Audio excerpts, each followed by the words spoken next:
નમસ્કાર દર્શક મિત્રો, મિડ ડે ન્યૂઝમાં આપનું સ્વાગત છે. સમાચારની શરૂઆત કરીશું મુખ્ય સમાચારથી. મશહૂર બોલિવૂડ અભિનેતા ઓમ પુરીનું હૃદયરોગના હુમલાને કારણે થયું દુઃખદ અવસાન. 66 વર્ષના અભિનેતાએ બોલિવૂડ, બ્રિટિશ, હોલિવૂડ અને પાકિસ્તાની ફિલ્મોમાં અભિનયની છોડેલી અમીપ છાપ માટે હંમેશા કરાશે યાદ.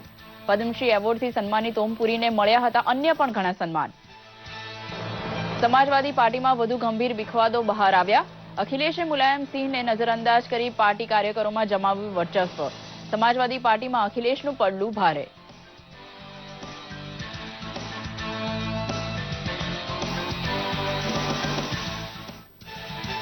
મહત્વપૂર્ણ આર્થિક અને રાજનૈતિક મુદ્દાઓ પર ચર્ચા કરવા ભાજપ રાષ્ટ્રીય કાર્યકારિણીની 2 દિવસીય બેઠક આજથી નવી દિલ્હીમાં શરૂ.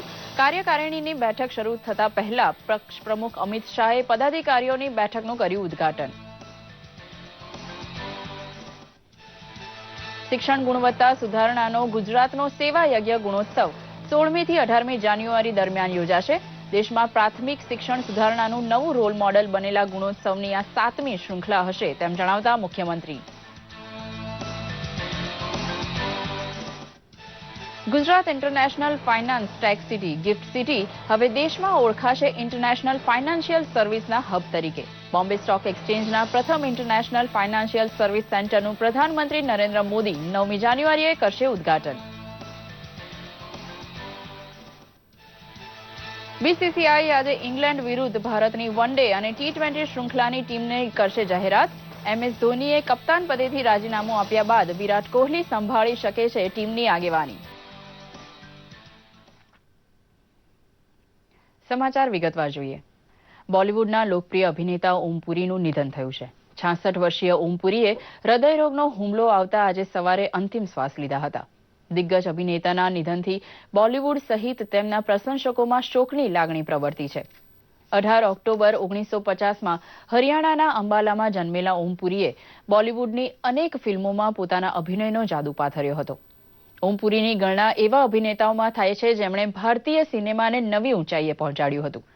આટલું જ તેમણે બ્રિટિશ અને અમેરિકન ઉપરાંત પાકિસ્તાની ફિલ્મ ક્ષેત્રે પણ યોગદાન આપ્યું હતું. તેમને પદ્મશ્રી પુરસ્કારથી પણ સન્માનિત કરાયા હતા.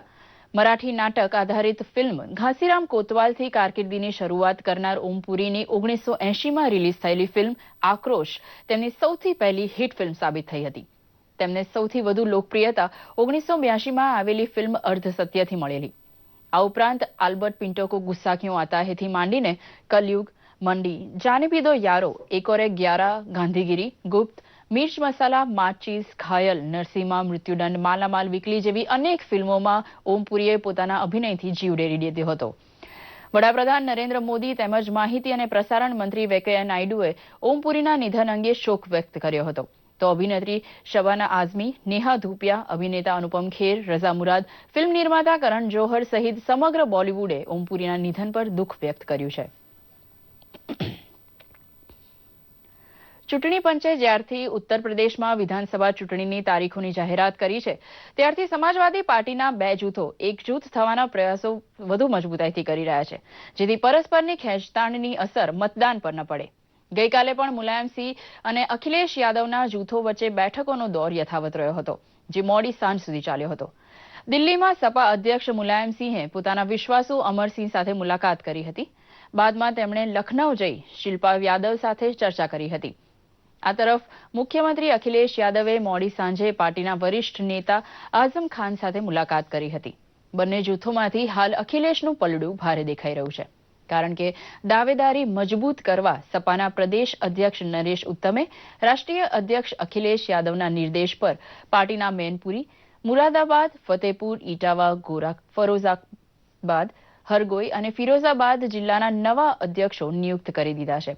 આ દરમિયાન માહિતી મળી શકે છે કે અખિલેશના કડક વલણ સામે શિવપાલ યાદવ હવે નરમ પડી ગયા છે. તો મુલાયમસિંહની અવગણના કરીને અખિલેશ યાદવે પાર્ટી કેડર પર પોતાનું વર્ચસ્વ જમાવી દીધું છે.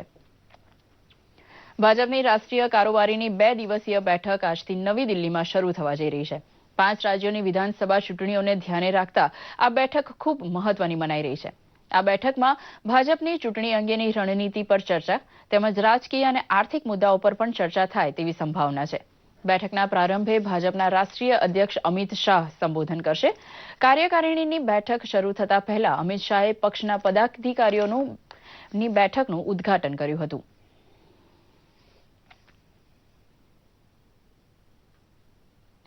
નવા વર્ષની પાર્ટી દરમિયાન બેંગલુરુમાં મહિલાઓ સાથે થયેલ છેડતીના 2 અલગ અલગ કેસમાં પોલીસે મુખ્ય આરોપી સહિત 4 આરોપીઓની ધરપકડ કરી છે. બાકીના 2 આરોપીઓની શોધખોળ હજુ પણ ચાલુ છે.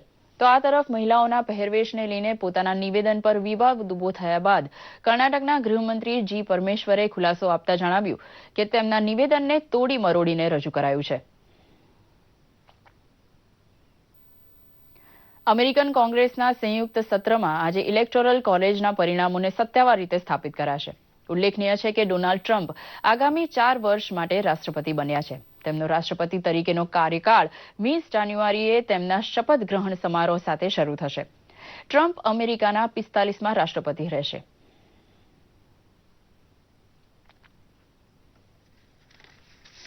અમેરિકાએ માર્યા ગયેલા આતંકવાદી ઓસામા બિન લાદેનના પુત્ર હમજા બિન લાદેનને વૈશ્વિક આતંકવાદી જાહેર કર્યો છે.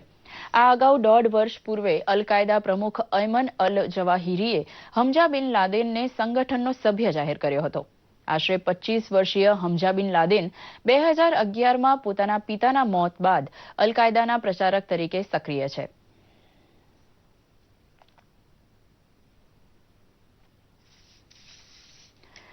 મુખ્યમંત્રી શ્રી વિજય રૂપાણીએ જણાવ્યું છે કે શિક્ષણ ગુણવત્તા સુધારણાના સેવા યજ્ઞ ગુણોત્સવથી ગુજરાતે ભારતભરમાં પ્રાથમિક શિક્ષણ સુધારણાનું એક નવું મોડેલ પ્રસ્થાપિત કર્યું છે.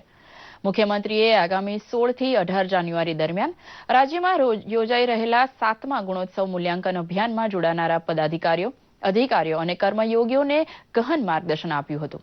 તેમણે જણાવ્યું હતું કે રાજ્યમાં પાયાના સ્તરથી જ શિક્ષણ ગુણવત્તાયુક્ત બને અને આવનારી પેઢી વિદ્યા સંસ્કારથી સજ્જ બને તેવો હેતુ સાકાર કરવાનો ગુજરાતનો આ પ્રયોગ અભિનવ બન્યો છે. તેમણે આ સંદર્ભમાં સ્પષ્ટપણે જણાવ્યું હતું કે 21મી સદી જ્ઞાન વિજ્ઞાનની સદી છે. તેમાં બાળકને પાટી પેનની જેમ અભ્યાસમાં ટેબ્લેટ પણ ઉપયોગમાં લેતા આવડે અને સરળ સહજ જ્ઞાન આંગળીના ટેરવે રહે તેવો આપણો ધ્યેય છે. દેશના ઇન્વેસ્ટર્સ દેશની અંદર આંતરરાષ્ટ્રીય બજારોમાં વેપાર કરી શકે તેમજ વિદેશી કંપનીઓ પણ સીધું ભારતમાં રોકાણ કરી શકે તે માટે બીએસઈનું પ્રથમ international financial service centre gift સિટીમાં ખુલ્લું મુકાશે. 9મી જાન્યુઆરીએ પ્રધાનમંત્રી નરેન્દ્ર મોદી ગિફ્ટ સિટીમાં બીએસઈનું લોકાર્પણ કરશે. જોઈએ એક ખાસ અહેવાલ. Gujarat international finance tech city જે મુખ્યત્વે ગિફ્ટ સિટી તરીકે ઓળખાય છે તે હવે ભારતના ઇન્ટરનેશનલ ફાઇનાન્શિયલ સર્વિસના હબ તરીકે ઓળખાશે. જી હા, ઇન્ટરનેશનલ ફાઇનાન્શિયલ સર્વિસને વેગ આપવા માટે 1 વર્ષ પહેલા ભારતના પ્રથમ આઈએફએસસીનું નિર્માણ ગિફ્ટ સિટીમાં થઈ ચૂક્યું હતું. ત્યારે હવે બીએસઈનું પ્રથમ international financial service centre gift સિટીમાં શરૂ થતાં ભારતના લોકો આંતરરાષ્ટ્રીય બજારોમાં વેપાર કરી શકશે. આ સેન્ટરનું ઉદ્ઘાટન 9મી જાન્યુઆરીએ પ્રધાનમંત્રી નરેન્દ્ર મોદીના હસ્તે કરાશે અને 16મી જાન્યુઆરીથી આ એક્સચેન્જ સંપૂર્ણ રીતે કાર્યરત થઈ જશે. આ એક્સચેન્જની ખૂબી એ છે કે એમાં ઇન્ટરનેશનલ ઇન્વેસ્ટર ટ્રેડ કરી શકશે. જે અત્યારે ભારતમાં જો લોકોને ટ્રેડ કરવું હોય છે તો આપણે ખાલી ભારતીયો જ ટ્રેડ કરી શકીએ છીએ, એનઆરઆઈ ટ્રેડ કરી શકીએ છીએ અને એફઆઈઆઈસ જે એફપીઆઈ કહેવાય છે એ લોકો ટ્રેડ કરી શકે છે. પણ મોટાભાગના માણસો જે જાપાનમાં રહેતા હોય, અમેરિકામાં રહેતા હોય, યુરોપમાં રહેતા હોય એ લોકો આ રીતનું ટ્રેડિંગ કરી શકતા નથી ભારતની અંદર. ભારતનો જે ગ્રોથ છે, ઔદ્યોગિક વિકાસ બહુ સારો છે, 7% દરે આપણે વધી રહ્યા છીએ. પણ જે બહારના ઇન્વેસ્ટર હોય છે ભારતમાં અત્યાર સુધી ઇન્વેસ્ટ કરી શકતા નથી એટલું બધું ઇઝી રીતે. એટલે આ એક ઇઝ ઓફ ડુઈંગ બિઝનેસ છે ગવર્મેન્ટનું, એના અંતર્ગત આ ફ્રેમવર્ક તૈયાર થઈ રહ્યું છે. આંતરરાષ્ટ્રીય સ્ટોક એક્સચેન્જ તેમજ વિદેશી કંપનીઓ ભારતમાં રોકાણ કરવા માટે ઉત્સુક છે. આ ઇન્ટરનેશનલ સ્ટોક એક્સચેન્જમાં મોટાભાગના કામકાજની શરૂઆત થઈ ચૂકી છે. બેન્કિંગ સેક્ટર્સ તેમજ વીમા કંપનીઓ પણ જોડાઈ રહી છે, જેનાથી દેશના આર્થિક લેવડ દેવડમાં વેગ આવશે અને રોજગારીની નવી તકો ઊભી થશે. भारत का पहला इंटरनेशनल एक्सचेंज यहाँ पर शुरू हो रहा है और उसकी वजह से जो भी कुछ एक्टिविटीज़ आज की डेट में सिंगापुर या दुबई या हांगकांग या बाकी बाहरी के देशों में होती थी, जो कि भारत के लोग, भारत की कंपनियां करती थी, मुझे उम्मीद है कि वो सारी की सारी चीज़ें यहाँ अपने ही देश में यहाँ पर गिफ्ट सिटी में हो सकती है. तो ये एक अपने आप में एक नया आयाम है और पूरी उम्मीद है कि इसके साथ ही पूरी की पूरी अर्थव्यवस्था या पूरे के पूरे जो जॉब क्रिएशन का जो हमारा जो उद्देश्य है वो चालू होगा। આ સાથે આંતરરાષ્ટ્રીય રોકાણકારો માટે ટ્રેન્ડિંગ અને ઇલેક્ટ્રોનિક પ્લેટફોર્મ, સિક્યુરિટી, કોમોડિટી અને કરન્સી જેવી બીજી એસેટ્સના સેટલમેન્ટની વ્યવસ્થાઓ પણ ઊભી કરાશે. બીએસઈ બાદ એનએસઈ પણ ગિફ્ટ સિટીમાં શરૂ થશે. મહત્વનું છે કે દુબઈ અને હોંગકોંગ જેવા દેશનું જીડીપી આઈએફએસસીના કારણે 10 થી 12% જેટલું રહે છે. જ્યારે પ્રધાનમંત્રી મોદીની દૂરદર્શિતાના કારણે જ દેશના અર્થતંત્રને મજબૂતાઈ મળે તો નવાઈ નહીં. દૂરદર્શન સમાચાર માટે ગાંધીનગરથી મહેન્દ્ર રાવલનો અહેવાલ.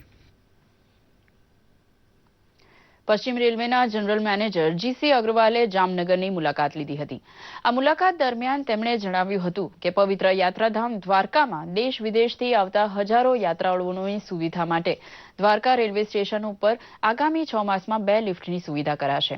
તો મુસાફરોની માંગને લઈને પોરબંદર કાનાલુસ વચ્ચે દોડતી ટ્રેનનો સમય 1 કલાક કરી દેવાયો છે.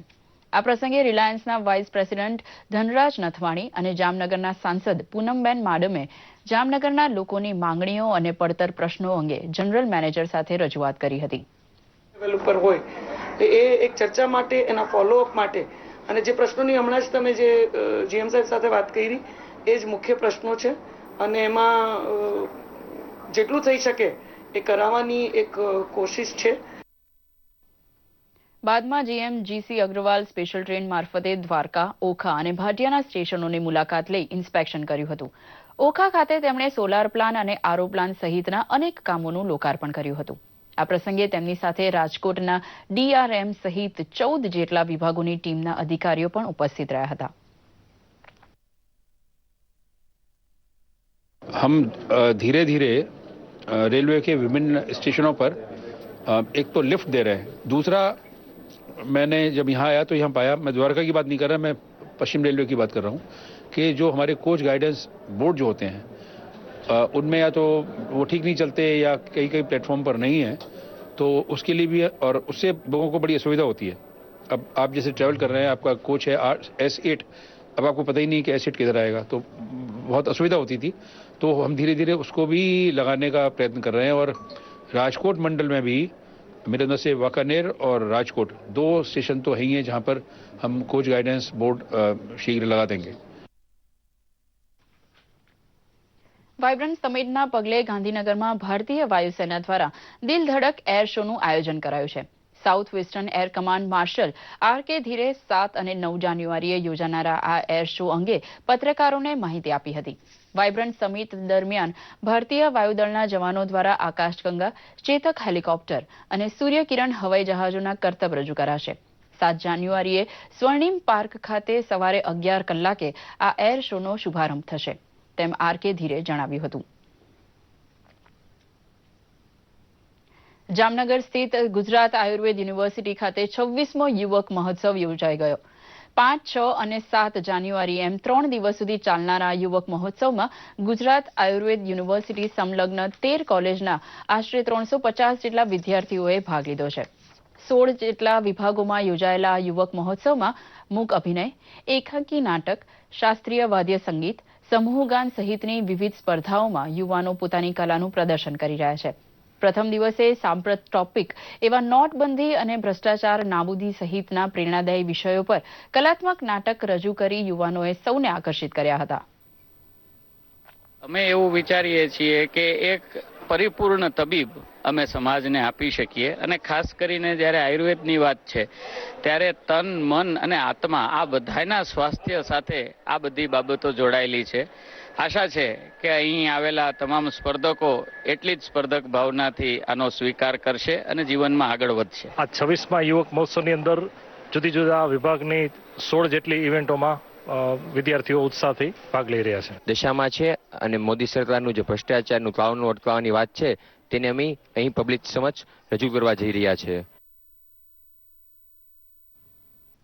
ભારતીય સેનામાં કામ કરતા દ્વારકાના ખંભાળિયાના 38 વર્ષીય જવાન દિલીપ પ્રેમજીભાઈ નકુમનું જમ્મુ કાશ્મીરમાં નિધન થયું છે. છેલ્લા 16 વર્ષથી સેનામાં કામગીરી બજાવતા દિલીપ નકુમનું ફરજ દરમિયાન વીજ કરંટ લાગતા નિધન થયું હતું. શહીદ દિલીપના પિતા ખેડૂત છે અને તેમને 2 સંતાનો પણ છે. ચીકુના ઉત્પાદનમાં અગ્રેસર એવા નવસારીના અમલસાડ ખાતે વિવિધ વિભાગ કાર્યકારી સહકારી ખેડૂત મંડળીનો અમૃત મહોત્સવ યોજાયો. સહકારી મંડળીના પરિસરમાં યોજાયેલા આ મહોત્સવ અંગે જોઈએ એક ખાસ અહેવાલ. નવસારીના ગણદેવી તાલુકામાં આવેલી અમલસાડ સ્થિત સહકારી મંડળી ખેડૂતો માટે ઉપયોગી બની છે. અહીં ચીકુ અને કેરીનું ₹17 કરોડ ઉપરાંતનું ટર્નઓવર થાય છે. 17 ગામો સાથે જોડાયેલી આ મંડળીનો અમૃત મહોત્સવ કૃષિ મંત્રી ચીમન સાપરિયાની ઉપસ્થિતિમાં યોજાયો હતો, જેમાં આ સહકારી મંડળીને સફળતા અપાવનાર પૂર્ણ કર્ણધારોનું શાલ ઓઢાડી સન્માન કરાયું હતું. મંડળી 1941માં જેની સ્થાપના થયેલી, આજે આ મંડળી 75 વર્ષ પૂર્ણ કરી રહી છે. તેના નિમિત્તે આજે અમૃતમ એટલે કે અમૃત પર્વ અમે ઉજવી રહ્યા છે. અંબલસાડ મંડળી ચીકુ અને કેરી માટે ખૂબ જ જાણીતી છે. અંબલસાડ મંડળીના ચીકુ દેશભરમાં ખૂબ જ પ્રખ્યાત છે. આજે હવે અમારી મંડળી અમારા જે કંઈક સભાસદો છે, 10,000 સભાસદો છે, એ સભાસદો માટે જીવન જરૂરિયાતની ચીજવસ્તુઓ તો અમે પૂરી પાડી રહ્યા છે. પરંતુ આવનારા સમયમાં અમે આ ચીકુના માટે કે ભાઈ ચીકુ વજન પર નહીં પરંતુ નંગ પર જાય, એ રીતના અમારી એ દિશામાં અમે અત્યારે પ્રયાણ કરી રહ્યા છે. આ પ્રસંગે કૃષિ મંત્રી ચીમન સાપરિયાએ અમલસાડ સહકારી મંડળીની સેવાને બિરદાવી હતી. સાથે જ તેમણે જાહેરાત કરી હતી કે જે ખેડૂત ખેતરમાં વીજ કનેક્શન ધરાવે છે તેઓ સોલાર વીજ પંપ લેવા માંગતા હોય તો તેમને કેન્દ્ર અને રાજ્ય સરકારની સબસિડી સાથે ₹25,000 અપાશે. પોતાના ખેતરમાં ઉપયોગ ઉપરાંત વધારાની વીજળી ખેડૂત ગ્રીડ સાથે 25 વર્ષનો MOU કરીને વેચીને વધારાની આવક પણ મેળવી શકશે.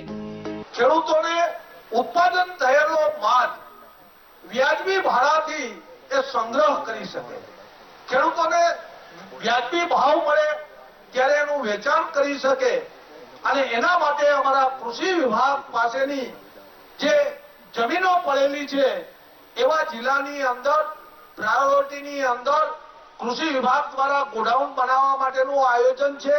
ચાલુ વર્ષની અંદર 200 કરોડ રૂપિયાની અમે ફાળવણી કરી છે, અને જુદા જુદા જિલ્લાની અંદર એ ગોડાઉન બનશે અને ગોડાઉનની અંદર ખેડૂત પોતાનો માલ સંગ્રહ કરશે, અને એ સંગ્રહ કરેલા માલ ઉપર ખેડૂતને ધિરાણ જોતું હોય તો એ માલ ઉપર બજાર વેલ્યુથી 70% ધિરાણ મળે, એના માટે બેંકો સાથે ટાઈઅપ કરી અને વ્યવસ્થા કરીશું. આ અમૃત મહોત્સવના અવસરે ગણદેવીના ધારાસભ્ય મંગુભાઈ પટેલ, નવસારીના ધારાસભ્ય પિયુષ દેસાઈ સહિતના આગેવાનો અને ખેડૂતો તથા ગ્રામજનો મોટી સંખ્યામાં ઉપસ્થિત રહ્યા હતા. નવસારીથી રાજેશ રાણાનો અહેવાલ. લકી ગ્રાહક યોજના અંતર્ગત સુરતના એક યુવકને ₹10,000નું ઇનામ મળ્યું છે, અને તે પણ માત્ર ₹197 કેશલેસ પેમેન્ટના બદલામાં. કેન્દ્ર સરકારે ડિજિટલ પેમેન્ટને પ્રોત્સાહન આપવા માટે પ્રોત્સાહક ઇનામોની જાહેરાત કરી હતી. 100 દિવસ ચાલનારી આ યોજનામાં સરકાર દરરોજ ₹50થી લઈને ₹3,000નું પેમેન્ટ કેશલેસ પદ્ધતિથી કરનારને ડેલી અને વીકલી એવોર્ડથી સન્માનિત કરે છે. આ જ યોજના અંતર્ગત સુરતના આ યુવાનને માત્ર ₹197નું પેટ્રોલ કેશલેસ પદ્ધતિથી પુરાવતા ₹10,000નું ઇનામ મળ્યું છે. 42 ખાતેદારોને ₹1,000 અને ₹5,000 થઈને ટોટલ 4 લાખથી પણ વધારે રકમ એમના ખાતામાં ઇનામ સ્વરૂપે આ સ્કીમ નીચે જમા થયેલી છે.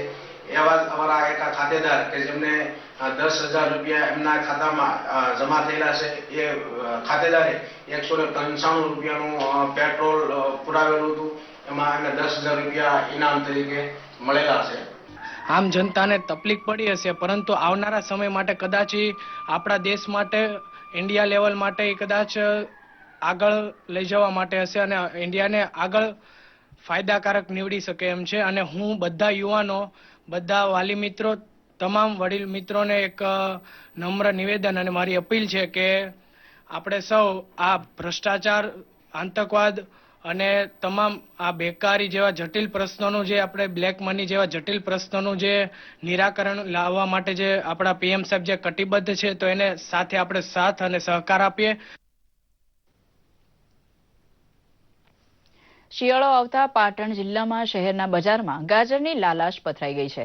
મહારાષ્ટ્ર સુધી વખણાતા પાટણના લાલ ચટાક ગાજરની આવક વધે તે માટે રાજ્ય સરકાર કટિબદ્ધ છે.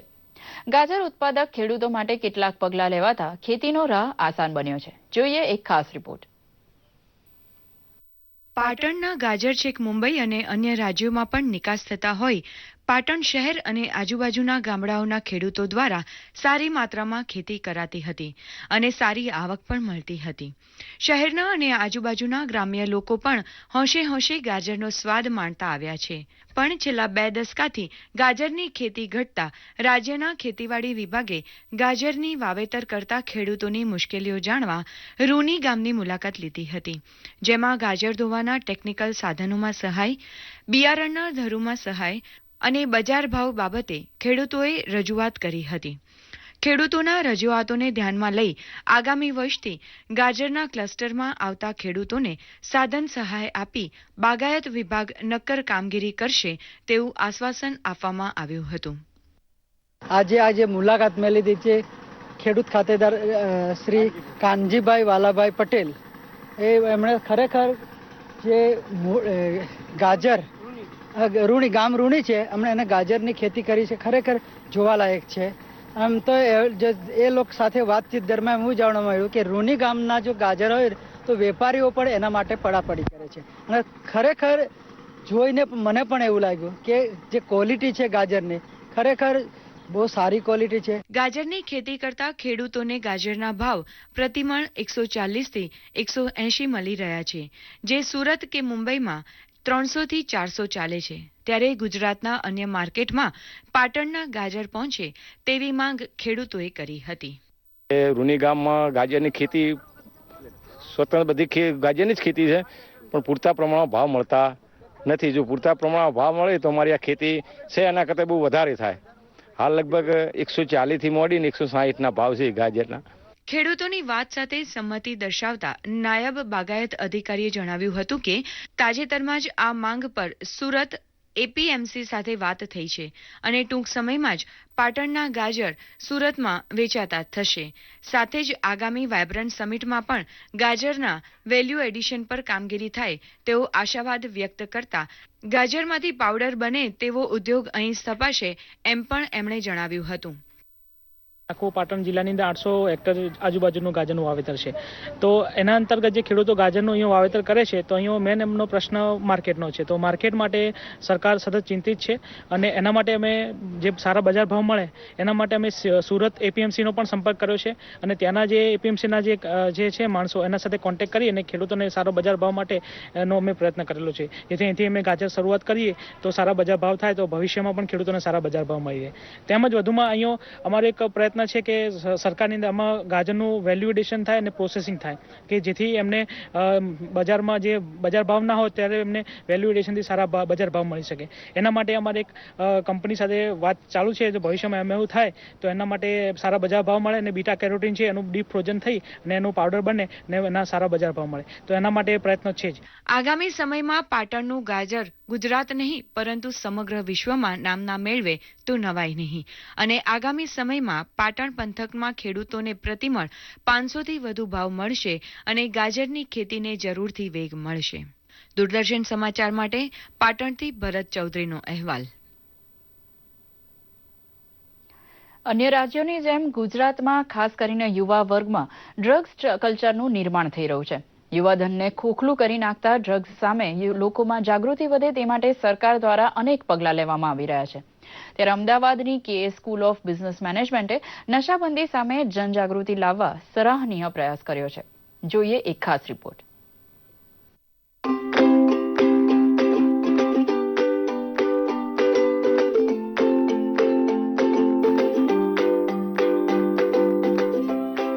નાર્કોટિક્સ કંટ્રોલ બ્યુરો દ્વારા અમદાવાદની KS school of business management ખાતે નશાબંધી સામે જનજાગૃતિ લાવવાના પ્રયાસ રૂપે હેલ્ધી કેમ્પસ નામે ખાસ કાર્યક્રમનું આયોજન કરાયું હતું. આ કાર્યક્રમમાં માર્ગ સલામતી અને વાહન ચલાવતી વખતે વિદ્યાર્થીઓ તેમજ યુવાનો ટ્રાફિકના નિયમોનું પાલન કરે અને સમાજમાં પણ ટ્રાફિક અંગે જાગૃતિ આવે તે હેતુથી શહેરમાં વિદ્યાર્થીઓ દ્વારા હેલ્મેટ રેલીનું આયોજન કરાયું હતું. नारकोटिक्स कंट्रोल ब्यूरोના નિયામક હરિઓમ ગાંધી અને ट्रैफिक पीआईए रैली ने प्रस्थान कराव्યું હતું. KS स्कूल ऑफ मैनेजमेंट के द्वारा आज हेलमेट रैली निकाली गई, जिसका उद्देश्य था छात्रों में एक अवेयरनेस जागृत करना कि वो लोग हेलमेट यूज करें, साथ साथ आम पब्लिक को भी बताना कि किस तरह से हम लोग बच सकते हैं अगर रोड एक्सीडेंट में अगर चोट लगे तो। दूसरा, हेल्दी कैंपस इनिशिएटिव के द्वारा जो केएस स्कूल का है उसमें 3 चीजें और की जा रही हैं। रंगोली एक कंपटीशन है, दूसरा पोस्टर मेकिंग कंपटीशन है, तीसरा इन लोगों ने स्किट किया है। तो आज पूरे दिन ये लोग हेल्दी कैंपस के प्रोग्राम्स करेंगे। જે ઇનિશિયેટિવ કોલેજ તરફથી લેવામાં આવ્યું છે જે બહુ જ સારું છે અને હું એવું વિશ કરું કે તમામ કોલેજ, તમામ ફેકલ્ટીઝ છે એ આ ટ્રાફિક રૂલ્સ છે એને ફોલો કરવા માટેની અવેરનેસ કેમ્પેઇન પોતાના કોલેજમાં, પોતાની ફેકલ્ટીઝમાં શરૂ કરે। આ ઉપરાંત કોલેજ કેમ્પસ ખાતે વિદ્યાર્થીઓ દ્વારા તંદુરસ્ત જીવનનો સંદેશો આપતા પોસ્ટર મેકિંગનો પણ કાર્યક્રમ યોજાયો હતો, જેમાં 80 જેટલા વિદ્યાર્થીઓએ ભાગ લઈને નશાની કુટેવથી દૂર રહેવાના સંદેશા આપતા પોસ્ટર્સ બનાવ્યા હતા। સાથે જ એન્ટી આલ્કોહોલ અને એન્ટી ડ્રગ્સના વિષયો પર વિદ્યાર્થીઓ દ્વારા રંગોળી સ્પર્ધાનું આયોજન કરાયું હતું, જેમાં યુવાનો તંદુરસ્ત રહીને સ્વસ્થ સમાજનું નિર્માણ કરે એ વાત રંગોળી દ્વારા રજૂ કરાઈ હતી। અમારી theme anti alcohol, anti drugs and anti smoking છે, તો એનાથી શું બેડ ઇફેક્ટ થઈ શકે છે એ અમે લોકોએ પોસ્ટરથી એને રિપ્રેઝન્ટ કરી છે।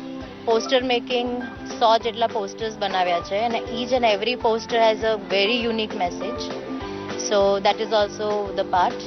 Our students are very creative and we are looking forward for such events on and off. અમારે ત્યાં ઘણી બધી ઇવેન્ટ્સ થતી હોય છે, મેનેજમેન્ટ રિલેટેડ પણ થતી હોય છે, સોશિયલ રિલેટેડ પણ થતી હોય છે. So we appreciate this and we are thankful to Hariom Gandhi sir કે એમને ચાન્સ આપ્યો છે કેએસને અને ગુજરાત યુનિવર્સિટીએ સપોર્ટેડ અસ સો મચ. આ સમગ્ર કાર્યક્રમ દરમિયાન કોલેજના વિદ્યાર્થીઓએ ડ્રગ્સના રવાડે ચડવાથી પોતાની અને કુટુંબની કેવી દયનીય હાલત થાય છે તેનો ચિતાર આપતા નાટક દ્વારા જાગૃતિ લાવવાના પ્રયાસો કર્યા હતા. દૂરદર્શન સમાચાર માટે અમદાવાદથી જયસુખ શિયાણીનો અહેવાલ. ડાંગ જિલ્લામાં આવેલા ગુજરાતના એકમાત્ર ગિરિમથક સાપુતારા પાસે આવેલા નવા ગામને કેન્દ્ર સરકારની ઉજાલા યોજના હેઠળ એલઈડી લાઇટ્સ દ્વારા ઝળહળતું કરવામાં આવ્યું છે. નવા ગામની સ્ટ્રીટ લાઇટ્સને પણ પ્રશાસન દ્વારા નવી કરવામાં આવી છે. સ્ટ્રીટ લાઇટ્સની સુવિધા મળવાથી સાપુતારાની સહેલગાહે આવતા સહેલાણીઓ તથા નવા ગામમાં રહેતા સ્થાનિકો ખુશ છે. ગિરિમથક આવતા પ્રવાસીઓ ગ્રામ્ય જીવન જોઈ શકે અને ફરી શકે તે માટે આ વ્યવસ્થા ઊભી કરવામાં આવી છે. ઉજાલા એલઈડી લાઇટ્સનું અજવાળું વધુ આવે છે અને ઇલેક્ટ્રિક બિલ પણ ઓછું આવતા ગ્રામ પંચાયતને ફાયદો થશે. ભારત સરકાર સંચાલિત કેન્દ્રીય બાગબાની પરીક્ષણ કેન્દ્રમાં કૃષિ વૈજ્ઞાનિકોએ કરેલા પ્રયોગો અને શોધેલી નવી ટેકનિકથી વિકસાવેલી સીતાફળની ખેતી પંચમહાલના ખેડૂતો અપનાવી રહ્યા છે. આ નવી ટેકનિકથી પંચમહાલના ખેડૂતો 1 હેક્ટર દીઠ 1.5 થી 2 લાખ રૂપિયા કમાઈ રહ્યા છે. પંચમહાલ જિલ્લાની સૂકી અને ઓછા વરસાદવાળી જમીનમાં ઓછા ખર્ચે વધુ નફો રળી શકાય તેવી લોકલ 4 નામની સીતાફળની જાતિનું સંશોધન કરાયું છે. આ સીતાફળની ખાસ વિશેષતા એ છે કે તેને પાણીની ખાસ જરૂર પડતી નથી, તેમજ તેમાં ખાતર કે દવાના છંટકાવની પણ જરૂર પડતી નથી અને માત્ર 3 થી 4 મહિનામાં જ સીતાફળનો પાક ઉતરે છે.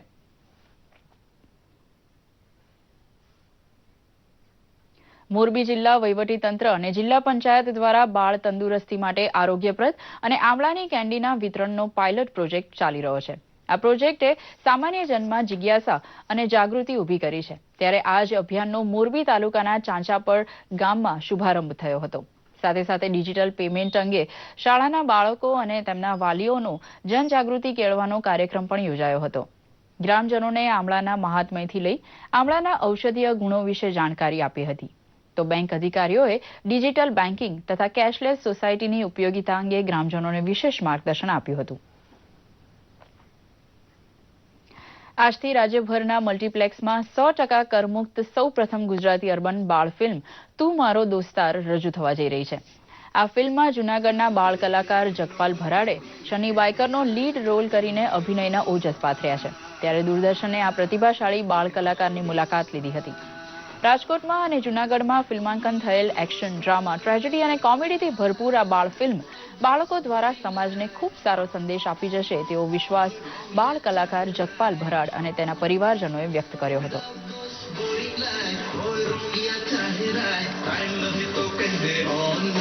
અને મિત્રતાનો ભાવ ખાસ મિત્રો વચ્ચે રહે એવો અમારો બોધ છે.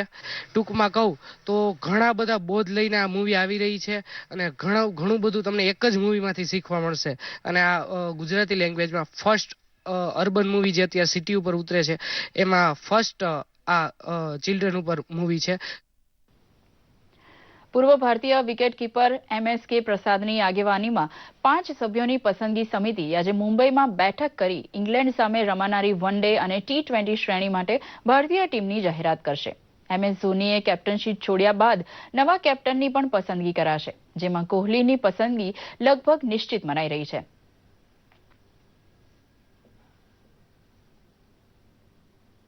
આ સાથે જ આ સમાચાર અહીં સમાપ્ત કરે છે. નમસ્કાર.